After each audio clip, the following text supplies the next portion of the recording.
Are the Broncos the kings of the NFL? And what next with CU with athletic director Rick George stepping down? What does that mean for Coach Prime? Let's talk about it.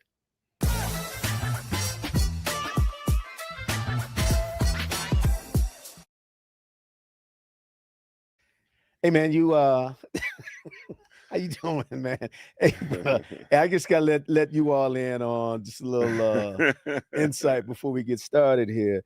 The big fella is known for coming into the show wearing slacks or pants or joggers or whatever you have on. You can see right now he's always fashionably dressed, but about 3 out of every 4 shows he forgets to lotion his ankles. So thank God I actually had some lotion because I was about to tear his. I was about to get him, y'all.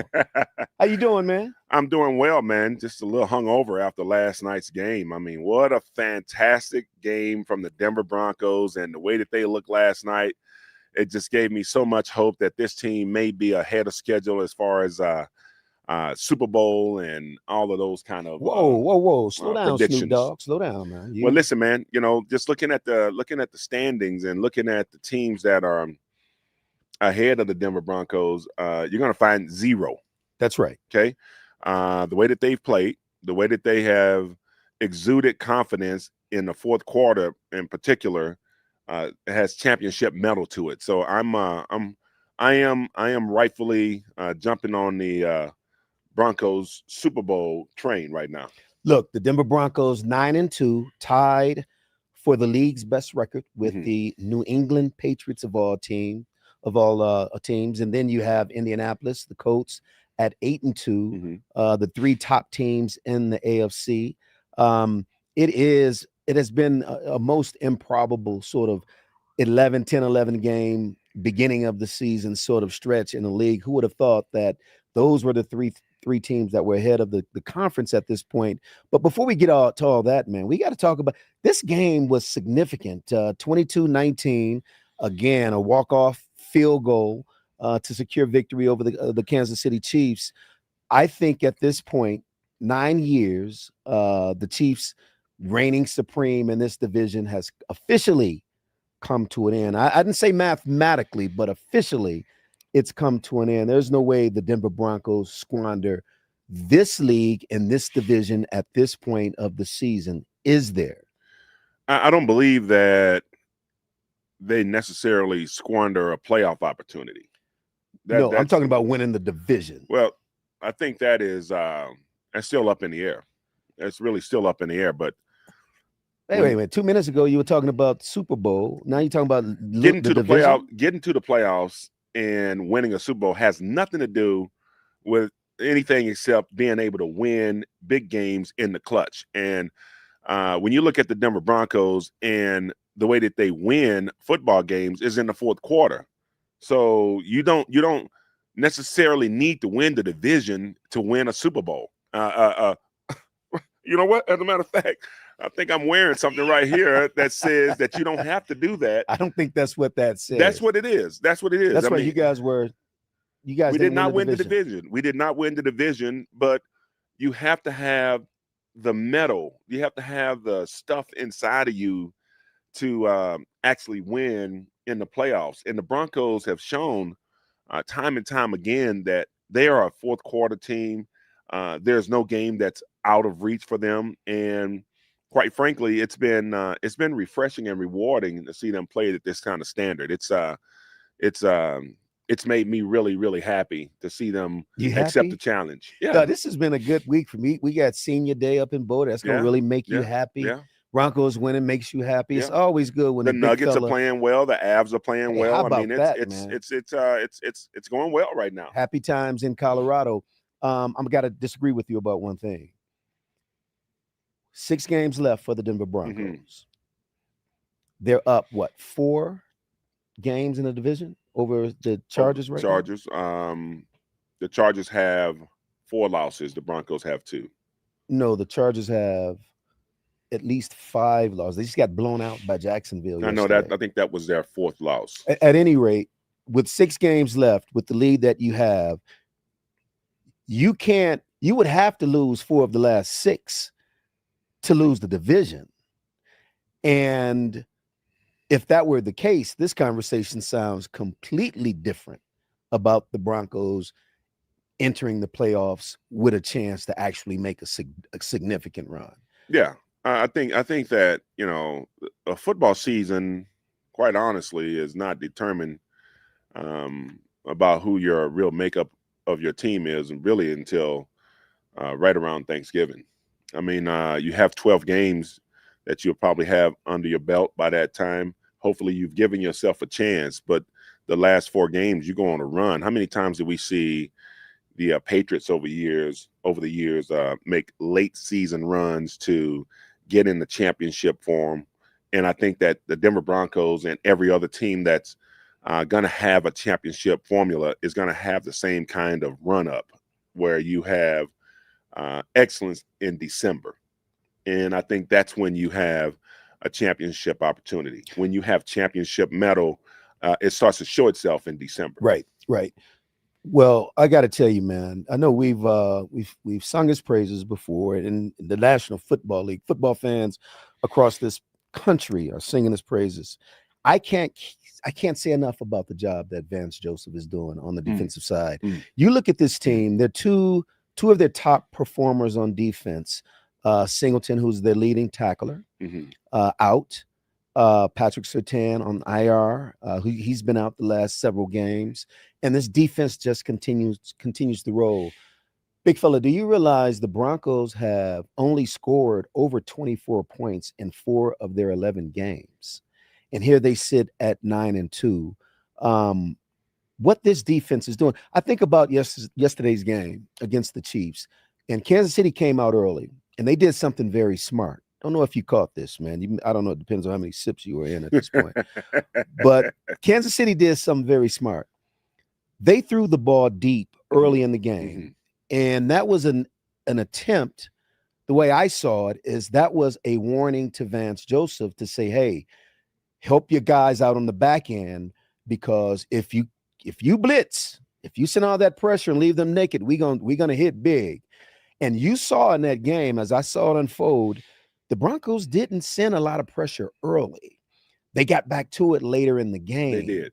And I just thought, again, the chess match between the Kansas City Chiefs offense and what VJ was doing defensively was one of those subplots in the game that I thought was amazing. And once again, VJ dialed it up, called it up right, and won the chess match. Yeah, I think certainly our great friend and former teammate Vance Joseph is clearly in the driver's seat for several opportunities to become a head coach again in this league.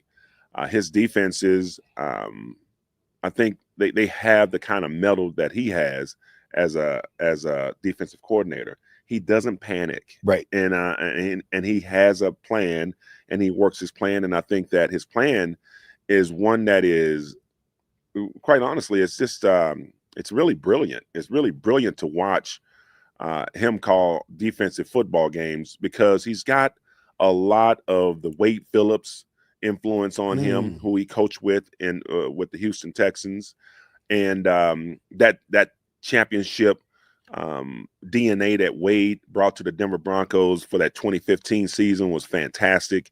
He's got a lot of that stuff to him, but he's also got enough moxie to mix and match, because he does not have the league's defensive MVP in the lineup in Patrick Surtain. So I think what he's done there has been great. But what's more important to me is that VJ has put the defense in position to play well every single week. What's more important to me right now is that Sean Payton has finally adopted his game plan to mimic the defense that he has. He's letting his defense get him to the fourth quarter. The defense is coming up big for him, and they're winning games in ways that Sean Payton is not used to winning. And it's like you said, they've only scored 24 points or more in 4 games, which means that if you adopt this game plan of just keep it close and let's win it in the fourth quarter, chances are your defense is going to deliver. As a matter of fact, yesterday, watching the football game against the Kansas City Chiefs and the Denver Broncos, Patrick Mahomes had the ball with 7 minutes to go, twice, and there were 2 3-and-outs. Yeah. That's Yeah. incredible. Well, When the game was on the line, right. when the game was on the line, the Kansas City Chiefs went 3-and-out. Right.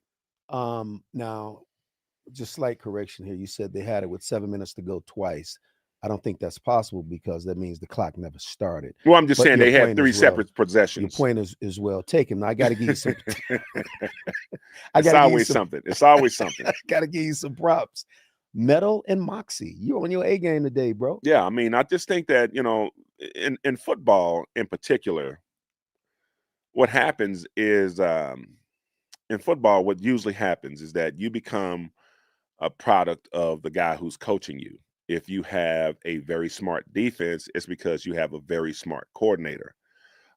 If you have a very tough defense, it's because you have a very tough coordinator. I believe that you are a prime example of who your coach is. And clearly on this team, they have excellent coaches.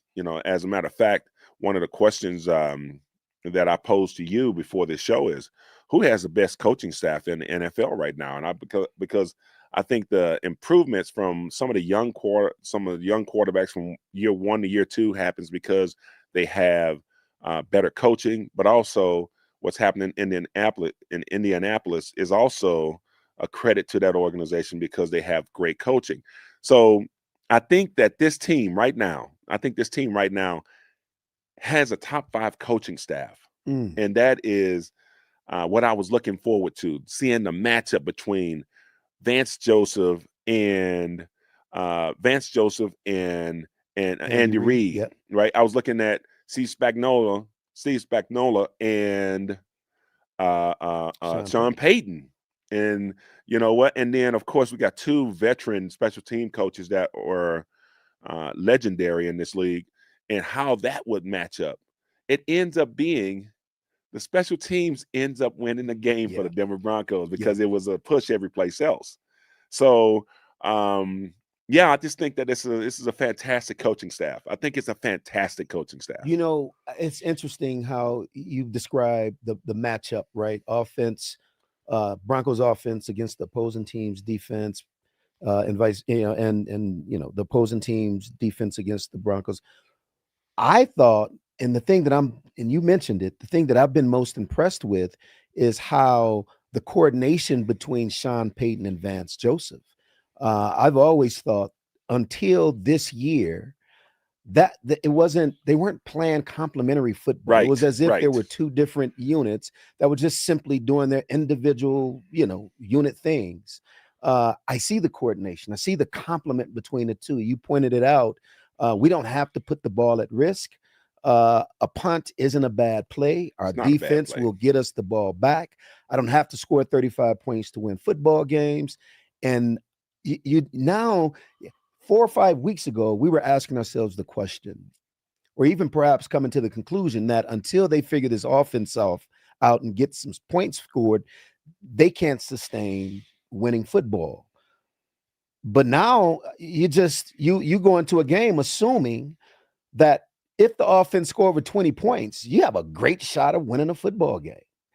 Yeah, and I think going into the game yesterday, there was a great graphic that I think CBS pulled together that showed that the top 3 scoring defenses in the NFL reside in the AFC West.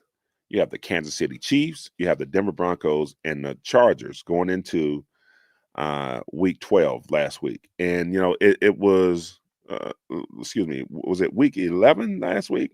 It was week Broncos have not had a bye yet, so that was week 10, right? They're in their bye week now. So that was week 11. Going into week 11, the Denver Broncos were, I think, second in scoring defense. And see, people may try to equate great defense with winning games, but the greatest defenses don't allow teams to score points. It's not about third down defense. It's not about Total yards per yards, all carry, that. all Yeah. that stuff. It's really the only thing that matters is scoring defense. Now, we're not on a historical pace to be one of those historic defenses like the 2000 Ravens or the Right. 85 Bears, Exactly. by the way, who just celebrated their anniversary of At Super Bowl 40 years. 85. Yeah. Yes, yes. And I saw Brian Cabral, former coach at the University of Colorado, being celebrated How about that? on the field at Chicago.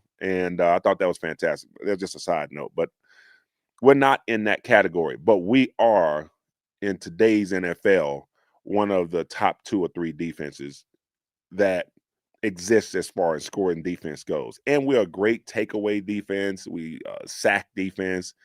Jaquan McMillan yesterday, 2 huge sacks against Patrick Mahomes, one to end the half, and then one really to end the game. I just thought that was just, I just thought that it was timely. It was maybe, maybe the brilliance of Vance Joseph again, but also that this defense, they don't think they can win games. They truly know they can win games. No doubt about it. And you mentioned two of the 3 sacks came from the secondary, from the cornerback position. And if you watch the game, KC did a fairly good job of chipping and putting Yes, bodies on yes. Benito and Cooper. Cooper. Mm-hmm. And as a result, you notice the pressure again, another in game adjustment. The pressure came from sort of the non traditional positions and dialing up cornerback blitzes at the right time in Mm-hmm. order to get that pressure in the right moment. Again, just an amazing job they're done by this Broncos defense and VJ. I do have one soapbox issue I got to get off my chest, Mm-hmm. man. And I'm not just saying this because we saw a lot of it yesterday, but we've gotten to a point in the league. I think there has to be an adjustment made on pass interference calls. Mm. It should not be a spot foul call anymore. I got it 30 years ago when, teams were throwing the ball 20, 22 times a game, and you wanted to promote more scoring in the game. Got it. In today's game, with as many times as the ball is being thrown, and the fact that now if you're 3rd and long, just throw a deep ball. You got a 50-50 shot at getting a 45-yard play because, you know, it's likely, well, it's not likely, but it's very possible that it could be a pass interference call. And offenses are are practicing how to draw pass interference calls, particularly in one-on-one situations. And I just think that's unfair. If it's an offensive pass interference, it's 15 yards the other way. If it's a defensive pass interference, I think it should match the same 15 yards. Like in Mm. college football, it should just simply be a 15-yard penalty. I don't like the rule as it is. It gives an absolute unfair advantage to the offense. And, it's already a league that whose rules are skewed to promote more scoring. This puts a defense at a huge disadvantage, and I think it's unfair to defend to particularly cornerbacks. Yeah, I just think that it goes to show you that when you have a cornerback win league MVP, it just shows you how good he is Mm. in those situations. But the the job of the cornerback is to be patient and to be in the hip pocket of the receiver and to defend the hands at the last possible moment to make sure that there's no reception. And if you can get your head around quick enough, possibly challenge for an interception. The rules are in, they're not going to change. What do you Um, mean they're not going to they're not change? going to change. They're not going to change because it is a game changing rule. If you could just stop and grab guys in the NFL that after you get beat, everybody would do it. And so What difference does it make? They're calling them all the I time understand, but anyway. if it's at the end of games, just imagine it's the end of a half, end of a game, and you have a guy who tackles the The wide receiver. receiver. Hmm. It's a 15-yard penalty, and now you are, you don't get the maximum effect of the It's penalty. it's a 15-yard penalty. That's Yeah, what but it if you're should throwing the be. ball from the 50-yard line, then that means now it's just now the next play is an untimed play that's happening on the 35. That's a big penalty. I'm in field goal No, range, no, no, no. You're down by 5. bro. Look, man. I'm saying I understand what you're saying here, but in reality, you don't want to. You don't you, that from a guy who played on the defensive side of the ball. You just need your cornerbacks to be better. You got to have. They got to be better. Bro, we're not talking about being better. We're talking about an unfair advantage. The offense, I mean, the entire NFL is based on offensive production. Got it. And what I'm Okay. saying is that it's so skewed in one direction now. It is It's always becoming, been skewed. well, it's becoming, well, the league has created rules. You can't hit guys anymore, right? If they're not, the league has created rules to skew it more towards the offense. They've done that, and I think they're getting out of balance. I don't want to belabor the issue, bro. You're wrong on this. I'm right. I can't believe it. I thought I'd have this would be a consensus because you're a defensive player, but I guess you just want cornerbacks to be better. Don't Cornerbacks need to be better. touch You the have to be receiver. more patient, and you have to learn to play the hands better. And that's just the way it goes. That's why these guys I think they're the best athletes on the field, without a doubt. I think tight ends are second. But you're talking about, trying to read and react to a ball that's in the air, turning and twisting and running. And I mean, it's just the defensive backs are they're fantastic Well, athletes. they're put in an impossible position, and I'm afraid that one of these ridiculous pass interference calls, as it has in the past, is going to be the difference between a team getting a win that perhaps they didn't deserve or shouldn't get because the rules Well, it are so happened. skewed Yeah, one yeah. I way. mean, it happened in the Super Bowl with the Philadelphia Eagles and the Kansas City Chiefs. And the first time that they met, when I thought it was a bogus call, but it was the right call because it was technically after 5 yards, and the referee called a pass interference, and then the Chiefs got a chance to get the ball back and score a touchdown and win a Super Bowl. But I don't think that the rule is going to change. I think reputations are why those calls get called. Which is even worse. Yeah, which is It's even even worse. worse. The reputation of a player will sometime yield what kind of call you get, whether it's a pass interference or a non-call.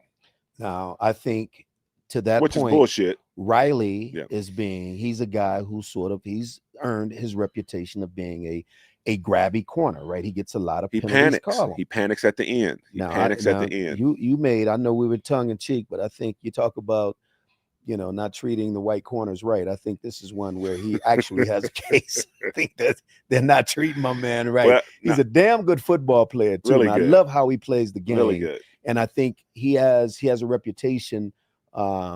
He's getting a lot of balls thrown at him, especially when Pat Surtain is on the field. But I think about half the penalties against that guy are 50-50s, and he never gets the benefit of the doubt. But CJ, the thing that made Patrick Surtain special from the day that he was drafted until now is that he does not panic. Well, that's why he's the defensive player of the year. But he's I mean, one of one. Yeah, but it's a skill set. It's a skill set, and Riley Moss is going to have to learn to get better at not panicking when the ball's in the air. Totally. Hey, listen, that's his flaw as a corner. No question. I think he does. He's in position. He's always in position. He's always in position. And he's a great athlete. He's always in position. And at the last moment, he just does things that the great ones don't do. That's right. The great ones, find a way to put a hand on the lower hip, guide the receiver and get their head around and defend the ball, and not, do the things that he's doing. And that is that's something that he can work on and give him a chance to get better over the next year or two. Look, there's no question about it. And that's why when we say the great ones, there's one great one for every 35 others, right? It's like saying, Garrett as a pass rusher. Mm-hmm. All the other pass rushers just have to learn how to do it like he does, because no. There's a reason why he's great. He's great, and everyone else is trying to emulate him. Yeah. And it ain't working. It's but playing defensive back is not like saying, we have Barry Sanders type movement. Like nobody else is going to have that movement, right? I mean, nobody's going to, and I don't think in our lifetime we're going to see another Barry Sanders type movement from a running back. But cornerback, you just legitimately just have to be more disciplined. This guy just has to be more disciplined when the ball is in the air. That's something that you don't have to be have a unique skill set to do. It's just practice. It's just practice over and over and you don't want to give up the pass. I get that. But at times, you know, you're going to give up you're going to give up a play or a pass. You're going to have to live with it. It's better than getting a pass interference where they get the yardage. 15 yards pass interference. That rule should be changed. Hey man, before we get off this, Broncos again. We talked about 9-2, share of the best record in the league. Are you ready to make a bold prediction or a bold statement? You were talking, kind of bumping your gums about it earlier. I noticed when the show started, you didn't quite go as far as you were going prior to. Did you, over the last 10 minutes, back off that? No, I think the Broncos have as good a chance to get to the Super Bowl as anybody that's playing football right now. And hey, hold on, wait a minute, man. Hey, hold on. How what kind of milk toast ass comment is that? Well, let me tell They you have why. as good a chance to get to the Super Bowl as anyone right It depends, right? So if you get a healthy Jacksonville Jaguars in the first, I'm assuming a healthy Baltimore Ravens in the first round of the playoffs, that's a different task. Let's just say that you get the Houston Texans in the first round, or the Indianapolis Colts. That's a different task. But if you get a team that's had a lot of success and starting to play well, once again down the stretch, you just it tends to lead to those veteran teams getting those wins. But I'm saying if we get the matchups that we need, let's just say there's another team that's an upstart team that has made their way. Let's say let's just say like the Steelers without Aaron Rodgers. Okay, you get a win there. Okay, let's just say that your next opponent is let's call it the Indianapolis Colts, who've not had this kind of longevity in the playoffs, and they've not been here. They haven't been there. Okay, you got favorable attempt. And then when the biggest game of the year happens, the AFC West, or should I say the AFC Championship game, you get a team like the Buffalo Bills.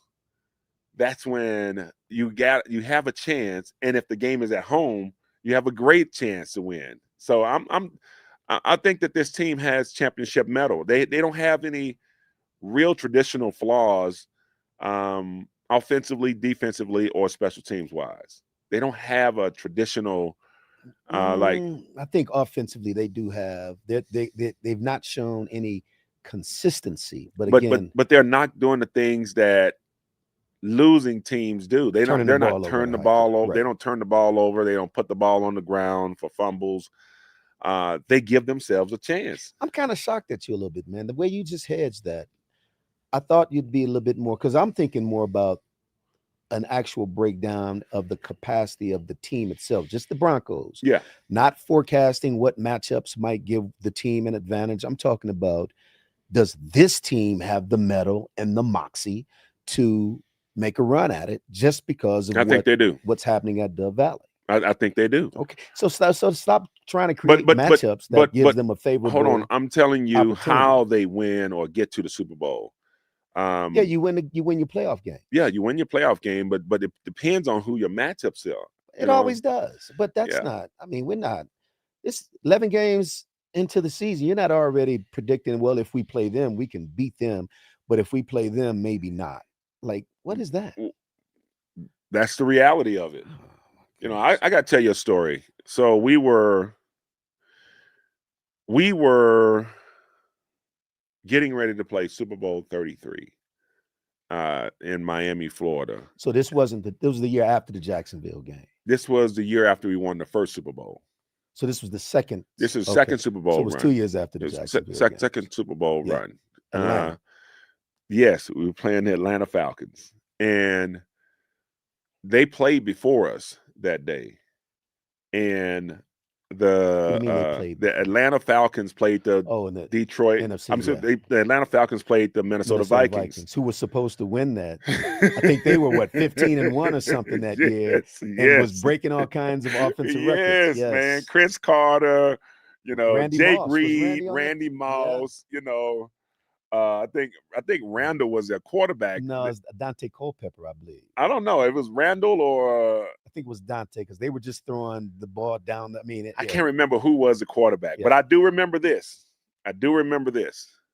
Before the game, and so they lost the NFC Championship game, and the Atlanta Falcons was going to the playoffs. And this was now. Remember now, we are sitting back in Denver getting ready to play our championship game, and when we found out that we didn't have to see the Minnesota Vikings, it was like, man, we're about to win another Super Bowl. Who did you guys play in that? I don't even. I think it was. I don't know. I think it was the Steelers, the Jets, maybe, or I don't remember. But it was so. It didn't matter. We were going to win the game. We weren't looking at the AFC Championship game. We were 14-2. We were a great football team. But when we didn't have to see another great football team, man, you should have started confidence in everybody around the organization. Like, okay, man, let's go out there and win this game and then get to the next one and then take care of our business. And that's exactly what you guys did. I was in Miami at that game, man. And it felt like that game was over 5 minutes into it. It was not a contest. Yeah. Like we just didn't. They didn't pose a threat to us. And so when I start talking about these matchups, like these matchups, they really mean something. Like they really absolutely mean something in the playoffs. So you just hope for the best matchups. You want the worst team possible when you're playing in the playoffs. Survive in advance. Survive in advance, and then if you get the worst team in the Super Bowl that you possibly could play against, you want that. You want that, man.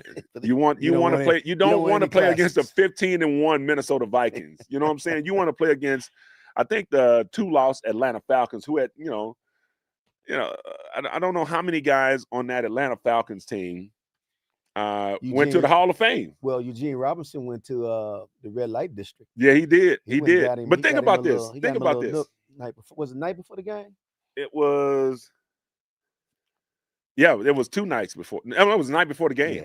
Did I tell you the story? Did I tell you the story about how Eugene Robinson, or why Eugene Robinson ended up in jail the night before? Yeah, he was soliciting prostitutes. Right? Okay, so let me tell you this story. This is a great story. So, don't tell me Dan. Hold on. You weren't in the.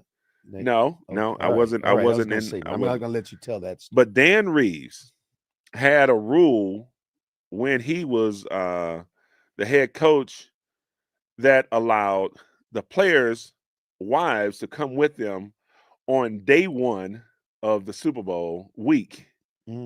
Right? So the wives came down with the players on day 1 of the Super Bowl. Mike Shanahan said, hey, listen, the wives will come down like 5 or 6 days later. You know what I'm saying? Like the players are going to be here, and then we'll get the families in 5 or 6 days later. Get your work in, get everything set. Give us a chance to run around, play, and just do what the hell we want to do. Just go and have a great time and enjoy the festivities of the Super Bowl. You talking about practice, running around and playing? We talking about practice. We're talking about parties. We're talking about everything, right? So we didn't have the wives there for the first 4 or 5 days. So what did you guys do? We did whatever the hell we wanted to do. You know what I'm saying? Like we had a curfew that was like 2 a.m. for the first 4 or 5 days. So we went out in Miami. We had a great time. It was, it was amazing, right? And but the guys from Atlanta, wives came with them on that trip on day 1. So they didn't have time to go. They didn't have time to go out and relax and hang out with each other and have fellowship and just roll through and have a great time. The only night that those players got free was the night before the damn game. And that's why Eugene Robinson went and got him. That's why Eugene Robinson, the night before the biggest game of his, it was second biggest game because he played in the Super Bowl the year before when he was with the Packers. So that was his second time losing to the Broncos in the Super Bowl. That's right. Right. In consecutive years. In consecutive years. And so so that was the only night out that he had without the wives. He could have got that away out of the way day 2 of Day being there. 1, day 2, day 3, day 4. You know what I'm saying? Like, You you can't know what I'm make saying, it. Black? Like real talk, real talk. You know what I'm saying? Like, that was the only damn day he had to go out there and get it in. Dan Reeves wronged him. He did, He man. He did, man. should have never put my man in that position. Man. You know, look, That's horrible. it's Terrible. horrible. It's horrible, is what Hey it man, is. hey man. But that's a true story. Like, they were there with their families day 1 of the Super Bowl week. How about this, man? As you go through the story, how about just don't solicit a prostitute? I mean, I don't know if you know that there's prostitutes when you're soliciting them. You have to tell me that. It's not part of my whole makeup. That never happened with me or my teammates. Maybe they did. I don't know. Shit. I mean, I'm just trying to be honest here. No, I We hear went you. out. We went out. We had a great time. Did We went anybody to solicit bars. when y'all went out? What's that? Did anybody get that part of the adventure out of the way when you guys I went don't out? know. That's what I'm saying. Like, Okay. you got a whole football squad and people do a bunch of shit um, during Bunch of the Super grown Bowl. men, just whatever, right? You do your thing. You got time. Yeah. You got money, you got availability, you got time, you got, you're in the best shape of your life. You got all this money, and you're planning you're there to win a Super Bowl. Yeah. So even if you're average, you hot as hell right Yeah. now. And You no, know what I'm no saying? average. No one's average at the Super when they're No, participating in no, the not Super if you're Bowl. participating in the Super Bowl. You're in your most of the guys are in their 20s. You know what I'm saying, with a lot of money, and they're playing for a chance to be world champions. You hot as hell. Speaking of hot, the city of Denver, and it's hard for a brother from Detroit to admit this. The city of Denver is the hottest sports town in America right now. 3 of the 4 major sports teams are the best. I think the Nuggets are going to win. I'm gonna say we'll talk more about this. I think the Nuggets are going to win the world championship this year. You look at the depth of this team and the fact that they got the best player in the NBA on it. When it's all said and done, over the course of a grueling 82 game schedule, Yes. this team is built for longevity. That's a prediction there. You said you predicting the Broncos are going to win the Super Bowl. So that's 2. And now the Avs, the best record, I think, in the National Hockey League right now at 13-1-5. The combined records of those 3 teams, 32-5-5. Mm, mm. This I was going to make the prediction, despite the fact that the defending world champion Oklahoma City Thunder are now in first place, and they are off to an extremely hot start. They're rock solid. I'm telling you, over the course of 82 games, I'm looking at this Nuggets team and how they put it together, bringing back some of those vets who were on the team. Mm-hmm. Primarily The Bruce last Bowen. Bruce Yeah. Bowen. Mm-hmm. You get some veteran players along. So we'll talk more in depth about that. But I'm like, hell, if the Broncos win the Super Bowl, let's just hold off on the parade until the summer after the Nuggets win the world championship and have one big ass parade downtown. Hey, I like it. I'm telling you, and man. the Avs once again, That's right. championship medal there. But just I know it's still football season, but I don't know if you've been paying attention to what's happening in San Antonio with Victor Wembanyama.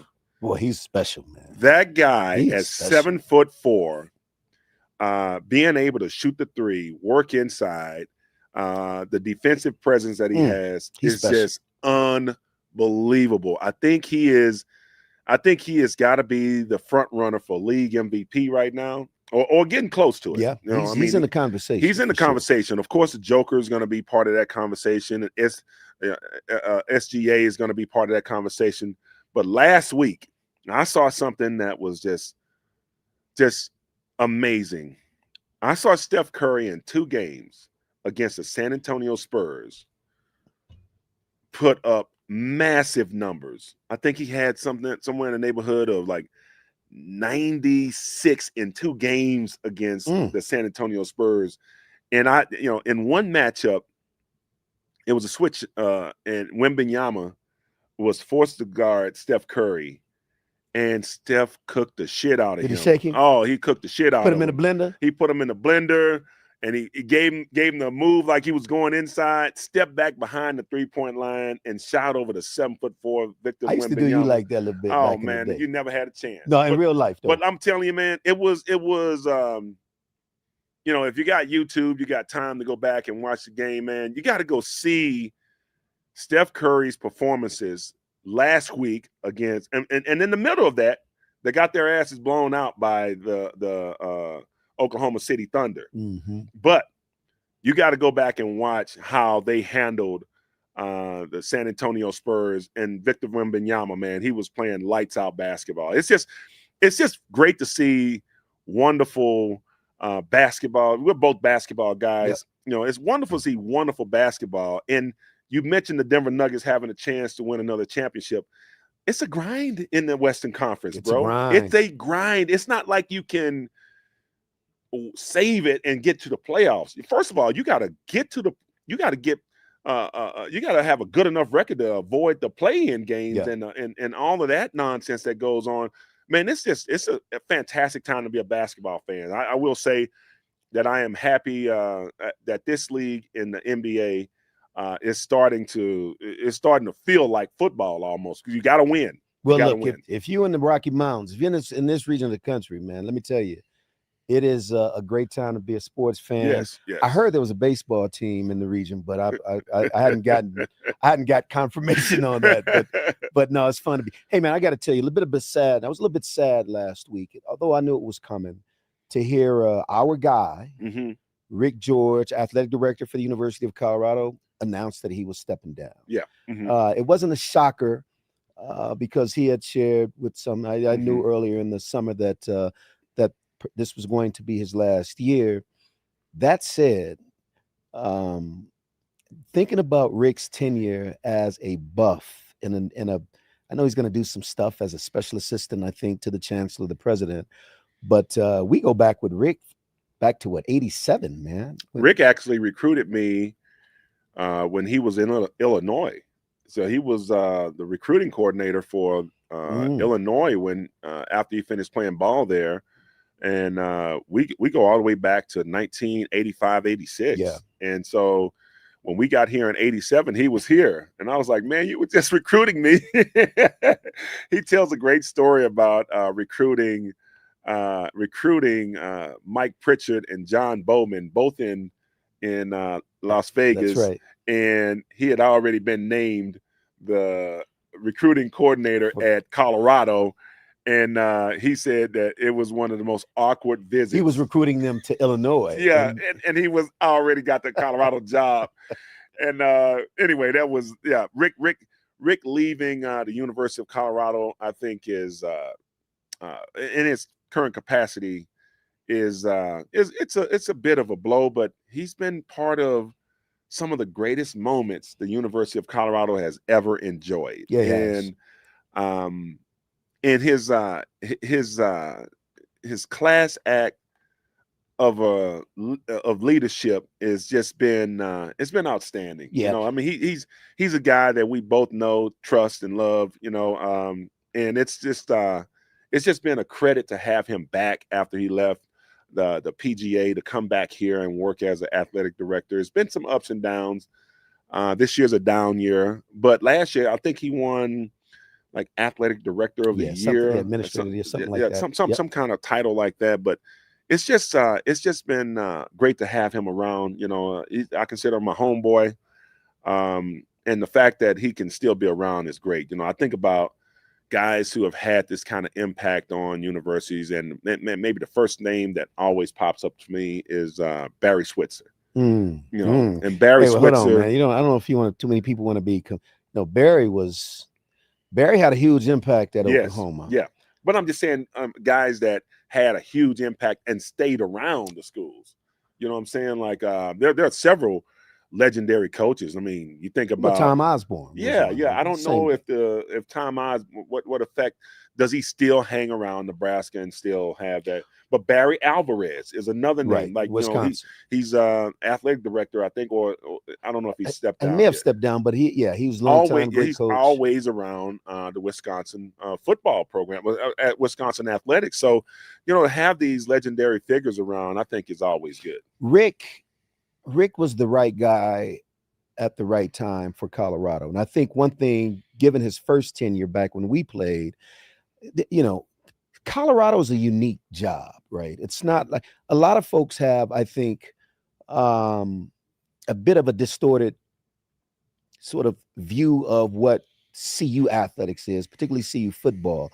You got to kind of understand it, the DNA of the environment, the DNA of the campus as it relates to big time college athletics. And it's something that has to be navigated. And Rick came in with an understanding of what that challenge was. Mhm. Certainly, great opportunity, but a big challenge as well. And so, as we project forward, now obviously we got to talk about what might this mean for Coach Prime and his tenure as the head coach at the University of Colorado. But I'm even projecting forward to the next athletic director. Um, I say choose wisely, obviously, not just because of the impact on your head coach, You mean but the head coach of football? head coach of football, but also being have understanding the environment around Boulder, around the state of Colorado as it relates to big time college athletics, in this case, big time college football, and what's at stake. What I had hoped was that Rick would stick around until whatever the next shoe to drop in major college football had dropped already. Because I think the University of Colorado, given what's been taking place over the last 3 years, notwithstanding a down year this year for sure, was or is solidly in that conversation at landing at the big boys table when the dust settle. I think there'll be two big super conferences, perhaps 48 teams, maybe 64, whatever it was. Colorado has to be a part of that. And I was hoping Rick, my wish was that he would stick around until that came to pass. I think we probably have we're a year or two away from that. And whoever our next athletic director is going to have to shepherd us to that and through that process, because it's not, Colorado is not one of those university brands, if you will, that has an automatic bid to it. We're Right, not Michigan or Alabama or right, Texas in that regard, Ohio State. So this is a tenuous time to some degree, but I do have to just tip my cap to my man for doing an outstanding job over two different tenures right. as a Colorado Buffalo. Yeah, and I mean, maybe his greatest gift to the University of Colorado is ushering us into the Big 12. That was Mm, not a given situation, being that we left it's a it, great point. and we were in a failing Pac-12 organization that, for the most part, was disassembled as soon as USC said that they were leaving, and everybody was looking for a home. I mean, we, he was able to shepherd us, like you said, over to the Big 12. And as this next iteration of college football takes shape, I think that he'll be around the Yeah. university to kind of, have his hand involved in that. So Do you, I think so. do you think this has any impact on what Dion decides to do moving forward? I would say no, because I think Rick's still around, and he'll, I think Dion, Coach Prime, will have the ability to pick the phone up and make a real phone call to Rick, if there was an issue. Yeah. Yeah, Yep. the next athletic director's job is not to come in here and kick out Coach Prime. It's Oh, to aid hell him, no. to make sure that he has the player and the resources that he needs to win.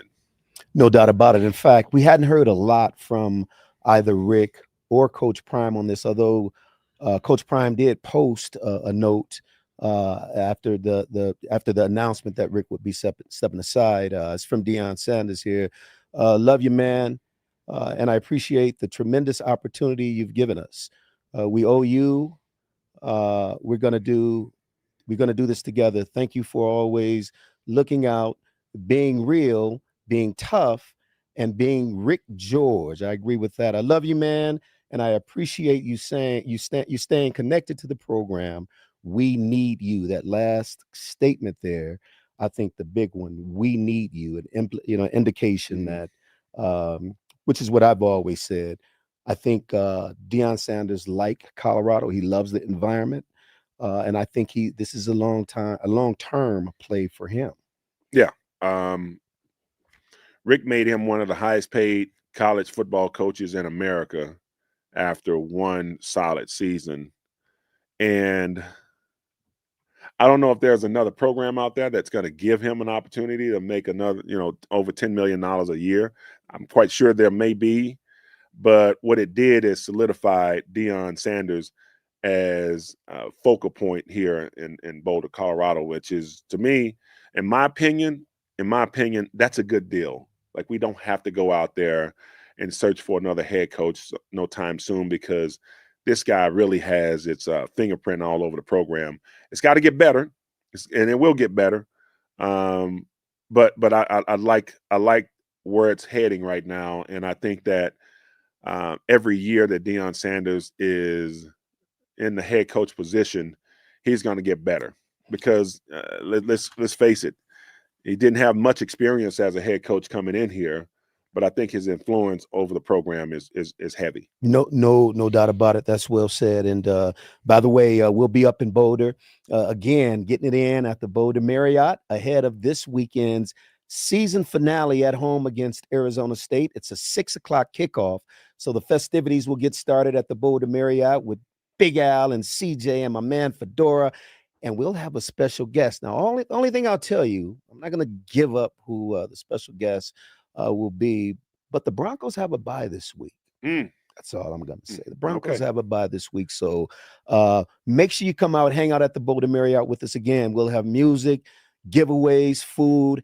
And sometimes the big fellas just watch the game from the hotel. You don't even bother to go over to the stadium. He's having so much fun. So perhaps there'll be a bit of a watch party there as well, man. Hey, man, before we get off this, and we'll talk more about predictions in the game against Arizona State. I know it's senior day. It's going to be a very emotional day for you. I'm going to bring some Kleenex to make sure you can, control, your tear flow, because you get real, I don't want to say bitchy. I'm not gonna say it's a that. big deal for me, because this is the last opportunity that these guys will have to run behind Ralphie, and it's a one of those kind of deals. Baby, you think they'll let you? I mean, you're No, an esteemed alum. Run, no, run out behind no, Ralphie with the team. no, We should, Rick, man. We just gave Rick all that love. He can make this no, happen. Why not, Black? no. I want no part of that. Okay. All right. Keeping it moving then. We'll talk more about this matchup during the Big Al and CJ show this Saturday. Hey, man, I do want to give out the Ass Clown of the Week award. Oh my goodness! Did Well, you see what took place oh in man, College Station? South Carolina and Texas A&M Yes. playing in what has become an epic comeback story for Texas A&M. Great game. A great football game. But what happened there with the state trooper, CJ, Right here on the screen. right. Take a look at this. These guys are walking out. The police officer, or shall I say the state trooper, you know, bows both of the guys.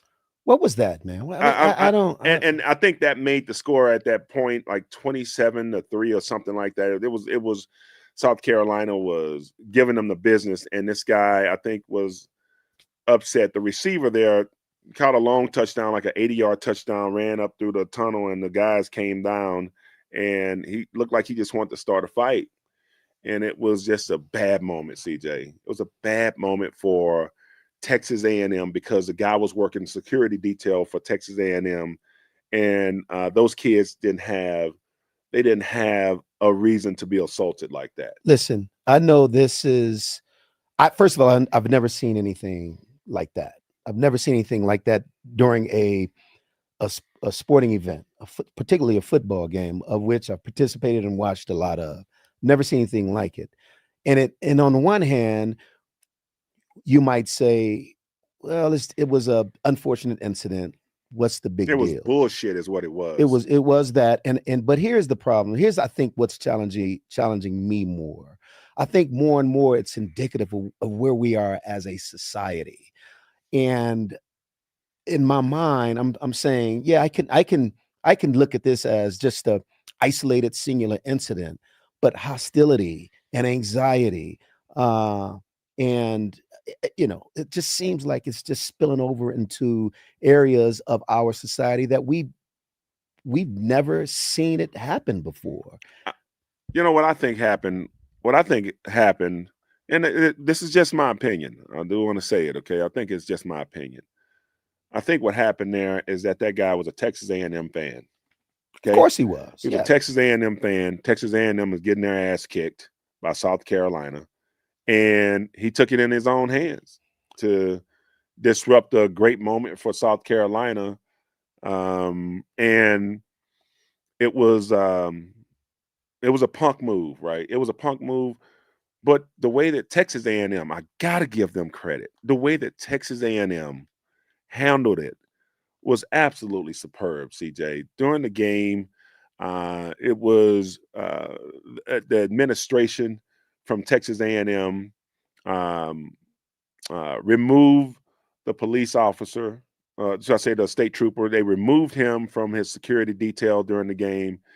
Um, they removed him from the security detail of the game, and then the department in which he worked for also reprimanded him for his actions, and on top of that, um, Texas A&M in general apologized uh, effusively for um, his Yeah. actions. It was handled Right. professionally during the game. They didn't have to wait till after the game to admonish that kind of behavior. They did it in the game. They removed them during the game. His corresponding authorities that he worked for also admonished his behavior and put him on thing on suspension or investigation.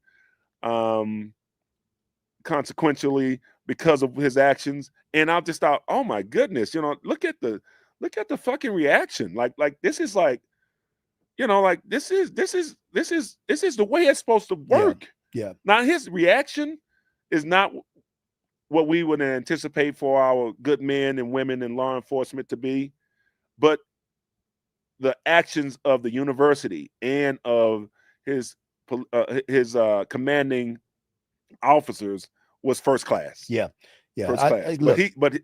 but I don't know his name. I don't know his name. I don't mean to um cause the guy to lose his job or anything. It was just a bad that was one of his, I guarantee you that's gonna be one of his worst moments of his life. Well, I hope it is. well, yeah. You assuming so? I don't know, but it was a big time punk move, and kudos to the folks down at Texas A&M for handling it expeditiously, as one Yes. might say. Hey, look, man. I'm gonna give you anything before we get out of here, bro. That you wanna, cause you be, after the show, you start blowing me up talking about, hey, man, I can't believe you didn't say boo.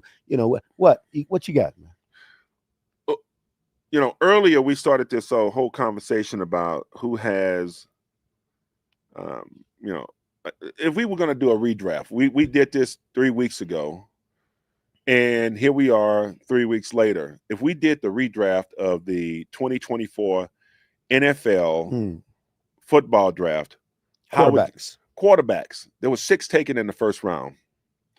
How would you rank the quarterbacks now after 11 games in year two? Who would be number one? Are you suggesting my list might be a little different than it was 3 or 4 I weeks just ago? want to make sure. I just want to reiterate where your position is on these I quarterbacks think being I drafted. think I think Jaden Daniels would still be number one. Okay, Jaden Daniels number one. I agree. Um, Drake May. I think I had Drake May number two. Okay, okay, I agree. Caleb Williams three. I agree. Um, well, here's where it may flip for me. I This may is going have to be had I interesting. may This have is going to be had I interesting. may have had Penix four. Yeah, I think you may I have. would flip that. I would put Bo four and Okay, Penix five. okay. And I'll tell you who would not be. I thought it was a ridiculous draft, and I think I got my years right. But Minnesota's pick, J.J. McCarthy.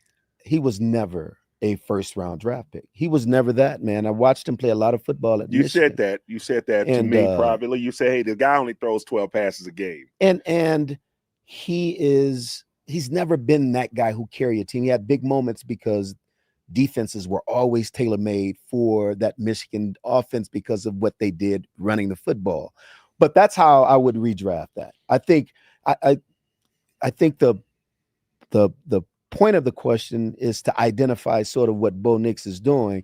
I think Bo Nix is He's better than I thought he would be. Yeah. Um, as I mentioned before, I think he's probably closer to his ceiling than any of those guys. He's a much older guy than Yeah. all those guys.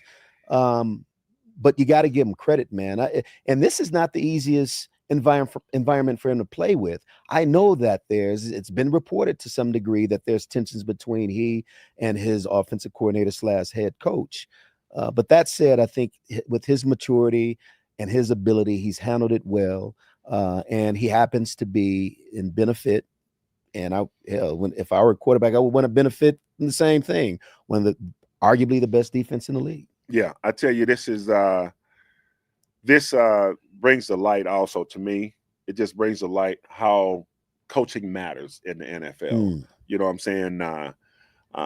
It matters good and bad for a team like the Washington Commanders having Dan Quinn still having Jaden Daniels in a game where they had no chance to win, losing him for the season. Is he done for the season? Yeah, yes, he's done for the season. Okay. So Dan Quinn using him with Cliff Kingsbury last year got him to the NFC Championship game.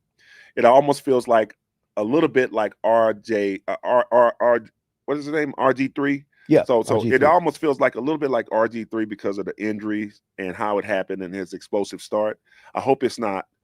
And then Drake May, the outstanding job that Vrabel has done, and Josh McDaniels. Yeah.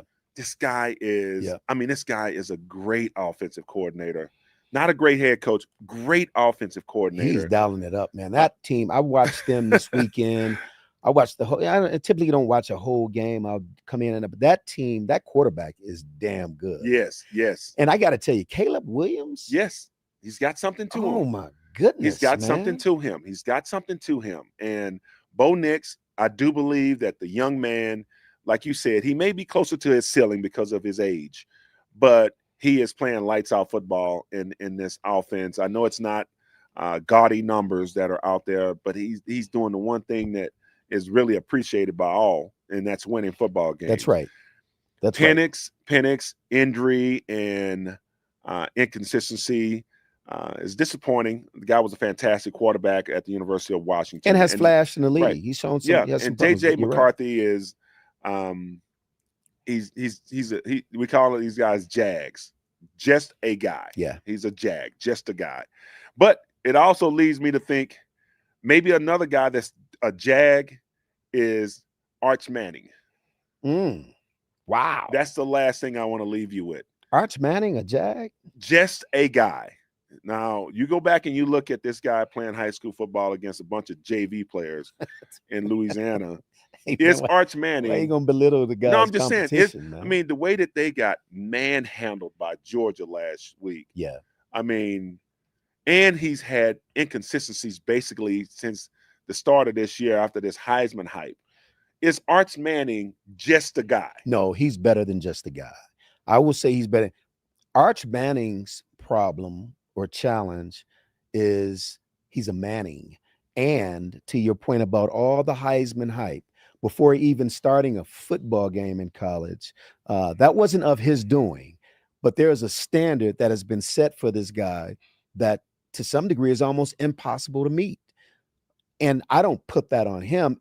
If his name was Arch Williams, would he be starting at Texas right now? Yes, he'd probably be. You think so? He'd probably be starting at Texas, and we would be evaluating his progress as a first-year starter differently. We'd be saying, "Hey, man, that kid got some stuff."